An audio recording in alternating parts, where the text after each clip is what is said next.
قرآن میں جگہ جگہ آیا ہے. سب سے بڑا کرم وما کان من المشرکین ما کان ابراہیم یہودی ولا نصرانیہ. ابراہیم نہ تو یہودی تھے نہ نصرانی. ولیکن کان حنیفا مسلما، بلکہ وہ سب سے ٹوٹ کر ایک اللہ کے ہو گئے تھے، مسلم تھے. وما کان من المشرکین. تو ابراہیم علیہ السلام کی سب سے بڑی خوبی یہ ہے کہ مشرک نہیں تھے.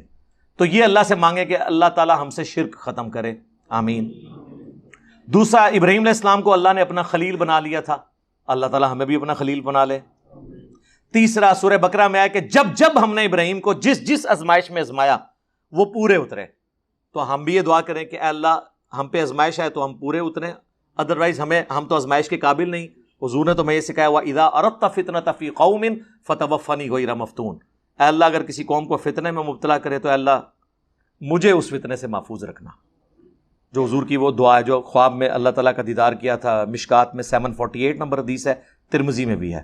اللہم انی اسألک فعل الخیرات و ترک المنکرات، یہ والی دعا.